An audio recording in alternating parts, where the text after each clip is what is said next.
Do you want to make the best Forza Horizon 4 banner? Today I will show you. I am CalCoachesFX, coaching you to exceed your potential in graphic design. Today we've got a Forza Horizon 4 banner, so what I'm just doing now is getting all the rulers, and then I'm just going to add some brightness, contrast, and the other stuff I need to add, like sharpness, to all these images, and I'll catch up with you once I've done that.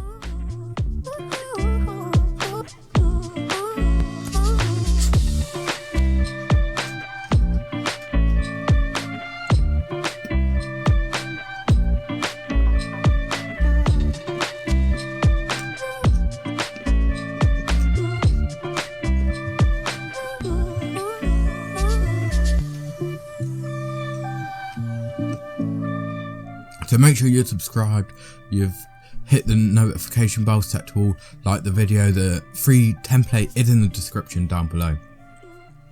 So you want to get your first picture nicely lined up and use the pen tool to make a nice sort of arched line. Make sure the pen tool is on shape. You can see in the top left hand corner of my screen. The fill will probably be on red, and you'll need to change that something later, which is just the transparent one, but that will be alright. We can do that a bit later on. You can just see that it's a red shape and it works. So then you want to get your second picture and place it just where that is and put it underneath your first image. Go to your original image, add a drop shadow, put it to put the blend mode to normal, opacity 100, angle at around, I'd say about 120 for this, does work really well. But the distance around 12 pixels, keep the spread at 0, and the size we'll probably up it a little bit around 26, keep the noise at 0%. Obviously all of these can be up to you. Now click on your shape layer, double click it, and then you want to pick outer glow, and we'll be doing a similar thing. So the blend mode will need to be on normal, not screen. So this will just help it, stand out more. Bring the opacity all the way up to 100%, and the color picker I put on white. You can still keep it, but I put it on white. You can also have a gradient, I won't bother with that. The technique needs to be on softer. The spread I'm going to have around 10%, and the size about 78 pixels. Keep the range at 50 and the jitter at 0%. So now you can see we've got this. So when you're on your shape, just make sure the fill is transparent. You can just see that if you need to rewind, it's just up there. So now bring in your second image, make your eraser really big, hardness on 0. If you need it any bigger, you can use the square brackets and just start erasing the image so you get this nice sort of blend. You might need to redo it multiple times, that I did, and it's not the first time you're just doing this one. I just have to keep on doing it. And then with the third image, I've picked these stands.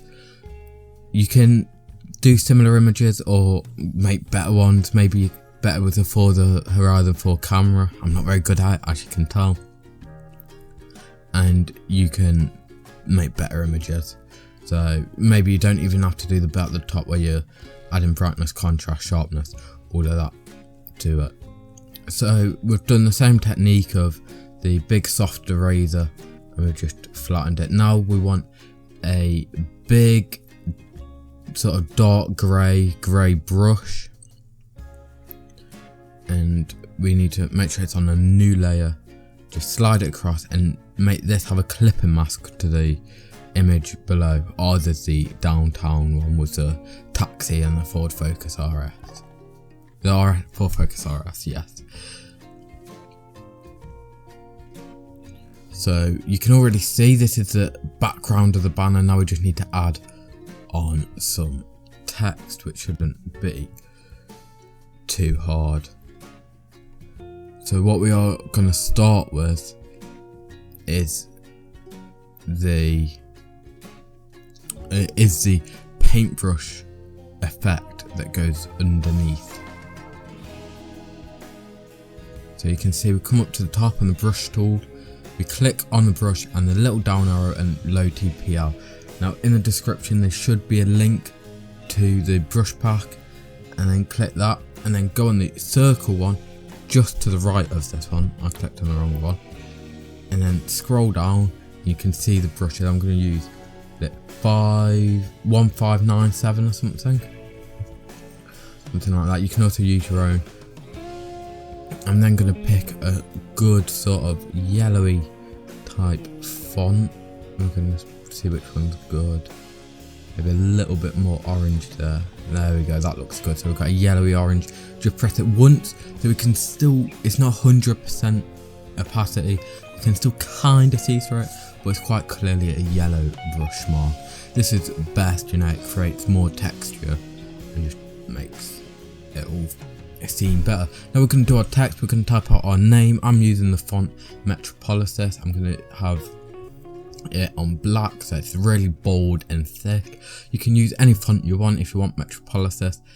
I can't remember where I found it. It was on the font or somewhere like that, but you can always search up and download it yourself. So I've typed out CalCoachesFX and just made it fit the brush size, so it isn't too big, isn't too small, fits nicely in there. Now we're going to double click on it and it brings up the layout style again. Now we're going to have a slight gradient, just a white to grey. You'll see how sort of minuscule this gradient is. It's not very big at all, and it's not really required, but if you do everything's on screen now, make sure the white is at the top,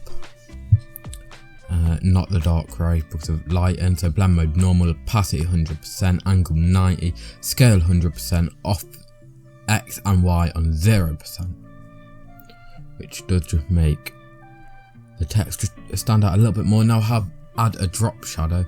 The blend mode should be on normal and it should be black. The colour should be black.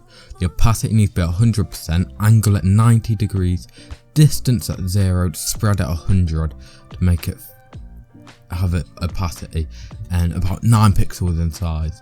Now there's a little plus button, and you can just click that to add a new drop shadow. We're going to change this to the Ford Focus blue that's on there, and we'll up this to about 14 pixels so you can see that we've got our text with sort of 2 outlines. Now just remove all the excess from the sides. Now you can think of your own value proposition. I'm just going to put gameplay and guides, so you can see capitalized it, put a plus in the middle. We're just going to sort of size this down where I think it's good, so sort of around there. Now you can have just this text if your name can fit in a number plate, but obviously CalCoachesFX was a bit big for the number plate, and it's my first and only time on Forza Horizon 4, so I didn't really know what I was doing. So when you think this is all set up in a good enough place, which I think there would do, double click on it to bring up the layer styles again. Honestly, you'll live in layer styles with pretty much anything. There's so many important things in there: stroke, drop shadow, gradient, overlay. And I'll click on drop shadow this time. Make sure the blend mode is on normal, opacity at 100%, and have the colour as black. The angle can be at 90 degrees as well. It has a distance around 4, spread 100, and size 7. This just means it's a little bit further down. It isn't 100% straight. Now make a new drop shadow, blend mode normal, colour on yellow, opacity 100%. This is going to add really nice sort of yellow to it. Now I've made the distance 5, the spread keep it at 100 and size 14. I'll make a third one and put it back to black. Blend mode normal, opacity 100%, distance 5, spread 100% and size 20 pixels. And then you need to merge it all together, and then copy the folder and just move it down and have a Gaussian blur of about 15 pixels on there, and then you can duplicate that again, move that right up to the top, so you can create it looking really good on TVs as well. If you want to make this banner, then with these cars you can click the link in the description box below. Also like the video and subscribe so you never miss another video, because we're going to have even better ones, including a beginner's guide next week. Peace.